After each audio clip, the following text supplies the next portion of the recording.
Iran के अंदर एक उस्ताद है जो एक टीचर है, जो मुअल्लिम होता है, जिसने हमारे बच्चों की तालीमी जो तदरीसी निज़ाम है वो वहाँ पे कैसा है और उस्ताद की इज़्ज़त कैसी है? देखें, इस्लामी सिस्टम की हम जब बात करते हैं तो उसमें बहुत सारी चीज़ें कवर अप हो जाती हैं, लेकिन मज़ीद इस बारे में जो आपका क्वेश्चन है उसकी मिसाल मैं ऐसे दूंगा कि हमारे नबी अकरम सल्लल्लाहु अलैहि वसल्लम ने वो ख़ुद भी मुअल्लिम थे, ठीक है। वहाँ पे उस्ताद की हैसियत मैं इस तरह से देखता हूँ, जैसे यहाँ पे MNAs हैं, जैसे यहाँ पे ब्यूरोक्रेट्स हैं, ठीक है, या बड़ी बड़ी जो सीट्स पे हमारे लोग बैठे हुए हैं, मतलब वहाँ पे उस्ताद रसूख या फिर बड़ी जिनको लोग बड़ी हस्ती समझते हैं, यार इसकी फ़ोन कॉल जाए ना तो सब काम हो जाएगा, ऐसे ही है, बिल्कुल है। उस्ताद की वहाँ वैल्यू है भाई। अच्छा, उस्ताद इज़ समथिंग।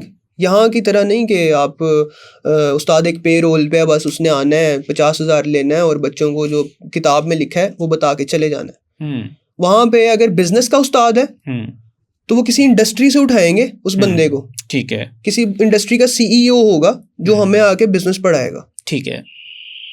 इंडस्ट्री का कोई जाना माना बंदा होगा जो आपको, या कोई वकील वकालत पढ़ रहे हैं आप तो कोई हाई लेवल का बैरिस्टर, हाई लेवल का जज आपको आके पढ़ाएगा। क्या ये वहाँ पर पढ़ाने वाला टीचर भी जो है उनकी एबिलिटीज़ ये हैं, बहुत बेहतरीन सिस्टम। अच्छा, इसके बाद मुझे ये बताएं कि पाकिस्तान में तो आपको पता है हर गली मोहल्ले में जो है वो लोग बहुत से जो हैं वो बकारी खड़े होते हैं, तो क्या ईरान के अंदर भी बकारी हैं, वहाँ पर मांगने वाले भी लोग हैं? ईरान में वही सिस्टम है, मैं तो इसको मिनी यूरोप कहता हूँ ईरान को, एक तो सफाई के लिहाज से। ठीक है, आपके क्वेश्चन की तरफ आते हैं।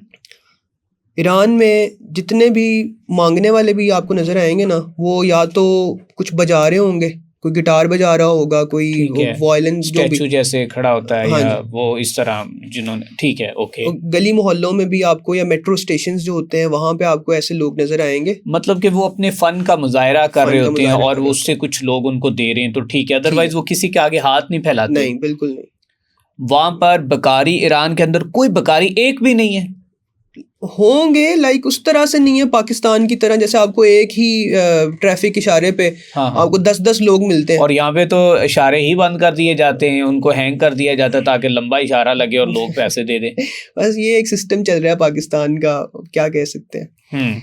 अच्छा, ये बताएं कि इसके अलावा वहाँ पर जो चिकन है वो 1 किलो चिकन जो है वो कितने रियाल का है? किलो चिकन की प्राइस इस वक्त तो जहन में नहीं है, जो लास्ट प्राइस थी मैं आपको बताता हूँ कि 1 किलो मेरा है पाकिस्तानी 400 रुपये समथिंग का है।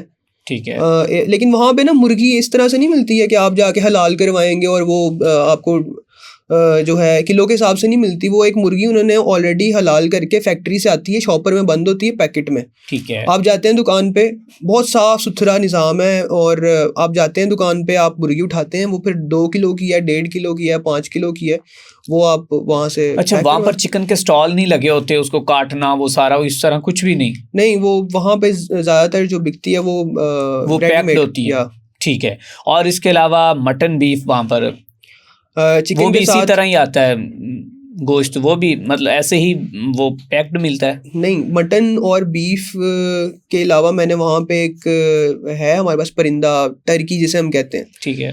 वो वहाँ पे ज़्यादा लोग पसंद करते हैं। फिर मटन और बीफ की प्राइस भी ऐसी नहीं है जैसे पाकिस्तान में बहुत ज़्यादा है। ठीक है। लेकिन ऑब्वियसली जैसे गोश्त बना पड़ा होता है ऑलरेडी, वैसे ही वहाँ पे है। ये नहीं है कि वहाँ से ना इंडस्ट्रीज ऐसी उन्होंने बनाई हुई हैं कि जहाँ पे वो ऑलरेडी बना के गोश्त ला के अच्छे तरीके से दुकानों में सिर्फ सर्व करते हैं। ठीक है। अच्छा, वहाँ पर भी जो आम शहरी हैं, मुकामी लोग जो हैं, उनको भी भूख के लाले पड़ते हैं क्या? वो भी महंगाई की वजह से तंग होते हैं, खुदकुशियाँ करते हैं? सर, ईरान में अगर आपके पास कुछ भी नहीं है ना, तब भी आप भूखे नहीं मरते। ठीक है। क्योंकि तंदूर के साथ ही एक सफ़ बनाई होती है, एक अलग से लाइन होती है। ठीक है। मैंने वहाँ पे वैसे कभी इत्तेफाकन 1-2 बार शायद कोई देखा हो, खड़ा होगा। अच्छा, ठीक है। लेकिन वहाँ पे ना वो एक सिस्टम है कि अगर आपके पास पैसे नहीं है तो आप फ्री में ले जाओ। सरकारी खाते से। ईरान के हर गली मोहल्ले के अंदर ये सहूलत मौजूद है कि आपके पास पैसा नहीं है, कुछ भी नहीं है, तो आप रोटी यहाँ से फ्री में ले जाते हैं, सरकार देती है, सरकारी खाते में से ले, पनाहगाहें होती हैं, राइश का इंतजाम होता है, सब कुछ ये होता है। वो असल में जो सरकारी खाता वो चलता है ना, वो चलता है इमाम रज़ा अलैहिस्सलाम का रोज़ा है मशहद में, ठीक है, ये आप उस खाते में से लेते हैं रोटी, ठीक है। ठीक है। ऐसे ही आपने लोन की एक बात की थी, लोन की एक बात मुझे याद आ रही है, वहाँ पे शादियां करने के लिए लोन दिया जाता है, ठीक है, बिल्कुल, कारोबार करने के लिए लोन दिया जाता है, घर बनाने के लिए लोन दिया जाता है। तो वहाँ पे दो तरह के सिस्टम चलते हैं। एक कर्ज हसना का नाम सुना हुआ आपने? बिल्कुल बिल्कुल, वो अगर आप इस्तात रखते हैं तो वापस कर दीजिएगा, नहीं है तो मैंने आपको अल्लाह की रजा के लिए बख्श। अच्छा, ये सिस्टम है वहाँ पे, कर्ज हसना आप ले सकते हैं। कर्ज हसना वहाँ पर मौजूद है, वहाँ पर सूदी निज़ाम नहीं, वहाँ पर कर्ज हसना है। अगर आपके पास आपने कर्ज ले लिया है ना, वो आपने इमाम रज़ा अलैहिस्सलाम के जो वो रोज़ा है या उनके वहाँ पे जो भी डोनेशंस आती हैं, आप उसके बैंक बैलेंस में से कर्जा लेते हैं, ठीक है। और अगर आपके पास पैसे नहीं है लुटाने के लिए तो आप माफ़ है। और लोग वापस करते भी होंगे ज़्यादा, बहुत लोग वापस करते हैं। वहाँ पे किसी का माल खाना एक वो समझा जाता है, गैरत है लोगों में, ठीक है। लोगों की ये प्रेफरेंस नहीं है कि मैं इसका माल खा लूँ, बैंक का माल खा लूँ, माले इमाम। अच्छा, मुझे ये बताएं कि क्या ईरानी पुलिस भी इसी तरह लोगों की चादर चार दीवारी का तकद्दुस पामाल करती है, किसी भी खातून को पकड़कर जो है वो किसी सड़क के ऊपर ऐसे घसीटती है? आपको ये पता है कि ईरान एक वॉर जोन है, मतलब झड़पें चल रही हैं, तो वहाँ पे बहुत सारे जासूस भी होते हैं बाहर से आए हुए। तो जब भी ऐसी सूरत हाल बनती है, बहुत सारे फॉरेनर्स के घर भी जो है वो समझ लें कि जाया जाता है, छापा मारा जाता है, कह सकते हैं हम। जब भी पुलिस आई है, 2 से 3 मरतबा इस तरह हो चुका है कि पुलिस आती है और वो बहुत इज्जत एहतराम के साथ पहले हमें बताते हैं, अपना कार्ड दिखाते हैं, अपनी डेजिग्नेशन बताते हैं, ठीक है, ओके। उसके बाद वो कहते हैं कि माजरत के साथ आपको तकलीफ होगी, लेकिन मामलात हालात कुछ इस तरह के बने हुए हैं मुल्क में कि हमें थोड़ा सा चेकिंग करनी है, ठीक है, क्या हम अंदर आके देख सकते हैं? ये पुलिस का रवैया होता है ईरानी पुलिस का आम शहरियों के साथ, आम शहरी। अच्छा, आपने मुझे यही वर्डिंग जो है वो ईरानी जुबान के अंदर बतानी, वो कैसे कहते हैं?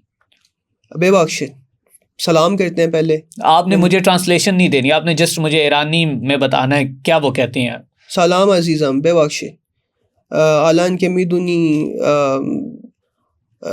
हवा इन थोर हस्त के खैली इख्तशाश शुदे या खैली यानी जंग शुदे आमदीम इंजा के निगामी कुनम मी बिनम के चीज़ी दुरुस्त हस्त यानी बेबख्शिद ये कम अजियत मीशे वली अगर ना राहत ना बाशीद खैली मामनून मीशा। क्या बात है, ये मतलब कि ईरानी ज़ुबान में वो इसी तरह ट्रीट करते हैं लोगों के साथ, ठीक है। अच्छा, तो कहीं पर अगर किसी पुलिस वाले को कोई वायलेशन कर रहा है तो क्या कोई माल लगा के भी वो निकल सकता है? ट्रैफिक वाला? जी, ट्रैफिक वालों को, ट्रैफिक पुलिस वालों को, या किसी भी पुलिस को, कोई भी अदारा? पुलिस वालों को नहीं, वहाँ पे एक कानून है कि अगर आपने एक्सीडेंट किया है, अगर आपने गाड़ी ठोक दी है किसी और गाड़ी में, तो क्योंकि कैमरास हर जगह अवेलेबल है, ठीक है, और पुलिस ऑन स्पॉट कैमरा को एक्सेस कर सकती है, ठीक है। जब कोई एक्सीडेंट होता है तो वहाँ पे पुलिस आती है, देखती है कि जी यहाँ पे गलती किसकी है, ठीक है। अब जिसकी गलती होती है ना, उसके लिए एक ख़ास जुर्माना है, ठीक है। अगर किसी की जान को नुकसान आपने पहुँचा दिया है तो उसका सारा इलाज आपके ज़िम्मे है, जिसने जान का नुकसान किया है, ठीक है। अब अगर फॉर एग्जांपल आपने किसी बाइक वाले की बाइक तोड़ दी है, तो वो बाइक भी आप बनवाएंगे, अगर उसकी टांग बाजू हाथ टूटा है साथ में तो वो उसका खर्चा आपके ज़िम्मे है। क्या बात है, ये है ट्रैफिक का निज़ाम वहाँ पे। चलें, ठीक है।